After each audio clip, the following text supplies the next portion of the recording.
जय जगन्नाथ झगड़ा से झगड़ा पुणी आउ कहा भितर नुहे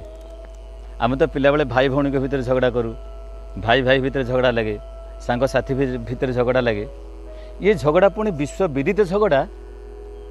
ताहा होउची महाप्रभु जगन्नाथ एवं माँ लक्ष्मी ठाकुराणी के भितर झगड़ा गोटे पति पत्नी झगड़ा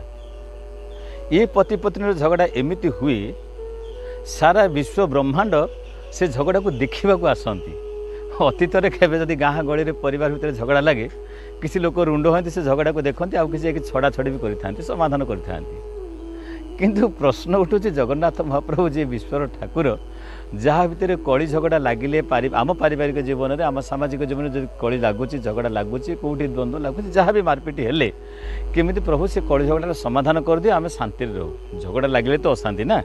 अशांति सृष्टि हम ही झगड़ू झगड़ू अशांति सृष्टि हुए अशांति ही झगड़ा सृष्टि होता है जदि विश्व ब्रह्मांडर नायक एमती झगड़ा करेंगे आम झगड़ा समाधान कर किए ताहले ये महाप्रभु जगन्नाथ एवं लक्ष्मी ठाकुराणी झगड़ा लगे जगन्नाथ महाप्रभु हूँ मनीष ठाकुर मनीष देवता सी जेमिति मनीष सेमिति जगन्नाथ महाप्रभु जथा देवे तथा मानवे जेमिति मनीष सेमिति भी देवता यही न्याय यही हिसाब से जगन्नाथ महाप्रभु भितर एवं लक्ष्मी ठाकुराणी भितर कली झगड़ा लगी था मनीष भितर आ मनीष मनीष कली झगड़ा लगे कौन देवता भितर कली झगड़ा लगे शिव पार्वती कौन कौटी कली झगड़ा एमती करुवे कि माँ सीता ठाकुराणी भगवान राघवेंद्र सरकार कौन एमती कौटी कली झगड़ा करुवे कि ना से सब ना कि जगन्नाथ महाप्रभु जेणु देवता हेले भी से मनीषर देवता मनीष होकर से चली था आम सामाजिक जीवन में से निदर्शन होता ये कली झगड़ार कारण माँ लक्ष्मी जगन्नाथ महाप्रभु को अति भल पाती अत्यंत भल पाती एतिक भल पाती आखि पलक थरुटे न देखले तांको विच्छेद सही पारती माँ लक्ष्मी से विच्छेद को सही पारती जगन्नाथ महाप्रभु कहती माँ लक्ष्मी देख एत दिन है मुझे जाऊँगी मो गाँ आड़े टे बुली आसे जन्म माटी आड़े टे बुली आसे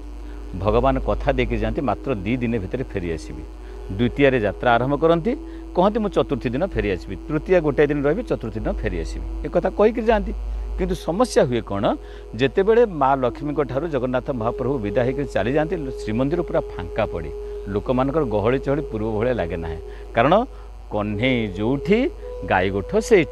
जोठी कन्हई थाए से तो समस्त हो हल्ला होता जमती जगन्नाथ महाप्रभु श्री गुंडीचा बाड़ी की पड़ी जाती से तो हो हल्ला होता है समस्त भक्त सब रथ सब जाक से एकत्रित हो जाती से एकत्रित हवा भितर देखिए जगन्नाथ महाप्रभु पाखे समस्त रुंडीभूत होता है लक्ष्मी मंदिर फांका पड़ जाए माँ लक्ष्मी महाप्रभु विच्छेद को सही पारती तुम थेल बोले सीना एत लोक आसुले जा आस करुले आज तुम चलीगल कहीं आसुना काऊ उड़ू श्रीमंदिर पूरा फांका लगुच ठाकुर तुम कौ दिन आसब जितेबले चतुर्थी तिथि हो जाए माँ लक्ष्मी देखते प्रभु मोर आसी ना करवा कौन अपेक्षा करती आउ गोटे दिन को अर्थात पंचमी दिन देखते पंचमी दिन सकाल हो गला प्रभु आसिले मध्याह्न हो गला आसिले ना अपराह्न है आसिले ना संध्या है प्रभुंर आगमन ना बास माँ लक्ष्मी तांकर सहचरी मान को धरती धरिक से ही पंचमी राति हेरिबा अर्थ देखा को माँ लक्ष्मी ठाकुराणी चली जाती जगन्नाथ महाप्रभु पाखक आमती देखते महाप्रभु जाकर मंदिर में विराजमान करती लुचि लुचि जाकि से रथरू खंडे काठ भांगी देकर पड़े रागरे अर्थात ये रथ तू हूँ बड़ बदमाश जे मो प्रभु को धरिक एठिक चली आसी तू थे विचार कलु ना तू जोमती नहीं आसी मो प्रभु को सेमती नहीं चली जाऊन किंतु माँ लक्ष्मी कौन बुझुंट ये सब कर्तृत्व रथर नुहे रथीर जी रथरे बसिक थाए जे रथर मालिक से जगन्नाथ महाप्रभु ये सब कम किंतु तथापि माँ लक्ष्मी बुझती ना रथ भांगी देकर पड़े आसती अपेक्षा करती अभिमान कुरुड़ी उठी था माँ लक्ष्मी ठाकुराणी हृदय तांकर विदीर्ण हो जाए जमी प्रतीक्षार अंत जमी घटी थाए आउ सही पारे ना राग चरम सीमार पहुँची जाए अभिमान चरम सीमार पहुँची जाए महाप्रभु जिते आसिक पहुँची जाती श्रीमंदिर पाखरे माँ जिते विराज सुनावेश होती अधरपणा हुए तापर नीलाद्रि विजय हुए नीलाद्रि विजय जिते होती अर्थात नीलाद्रीश नीलाद्रि क्षेत्र को जो विराजमान करती जगन्नाथ महाप्रभु जो सिंहासन को जावाक आरंभ करती माँ लक्ष्मी कबाट खोलती ना पकई दिखती कबाट ये तुम जुआड़े आस सियाड़े जा मोर तुम भाया लोक आउ दरकार नहीं तुम एडे मिछुआ तुम कही गोटे दिन 2 दिन जावाई 2 दिन तुम 9 दिन हो गला गोटे मुहूर्त गोटे पलक मात्र मुझे सही पारुनी तुम विच्छेद किंतु तुम आज एमती अवस्था पकईच मुझे पढ़ी तुम मत पचार ना भाई भौणी को धरिक पढ़ल माँ लक्ष्मी अभिमान बोला कथा भितर जगन्नाथ महाप्रभु अलंकार भेटी दियंती मिठा भेटी दियंती मनै था पति पत्नी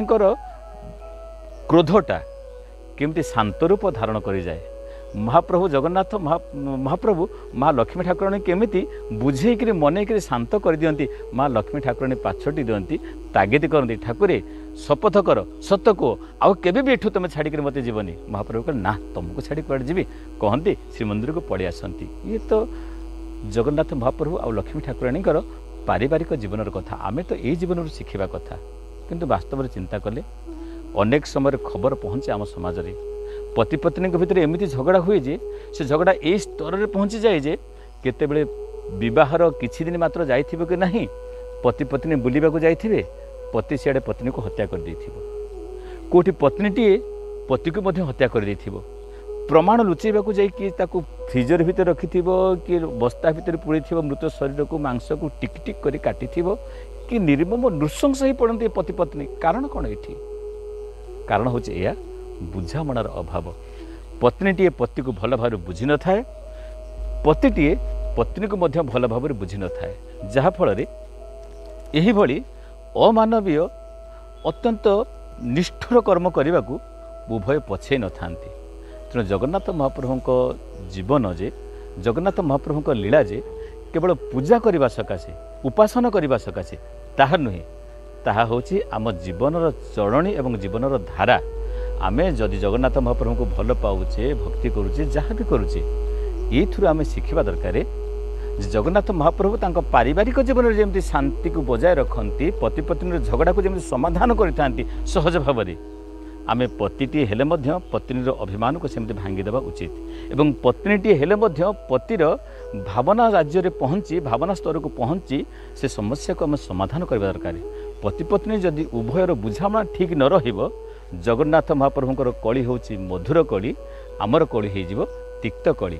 जगन्नाथ महाप्रभु लक्ष्मी ठाकुरानी कलीर परिणत होची से आनंद रे संसार करती से कली भी झगड़ा भितर केवल मिठा थाए मधुरता भरपूर होकर थाए अभिमान थाए किंतु आम कली भितर क्रोध थाए जो क्रोधर अग्नि आम संपर्कर सूताखिय को जाली पोड़ी पाउंस कर दिए जहाँफल आम जीवन सारखार हो जाए ये नीलाद्रि विजय जगन्नाथ महाप्रभु जो लक्ष्मी ठाकुराणी सहित कली झगड़ा करी पुनर्बार सिंहासन विजय करती ये नीलाद्रीशंकर नीलाद्रि विजय कार्यक्रम नीलाद्रीशंकर नीलाद्रि विजय लीला आम जीवनर विजय लीला साजु आम जीवन में पारिवारिक सामाजिक संबंध रे जेमिति मधुरता आनी दो यही आशा ही आम रखा। जय जगन्नाथ।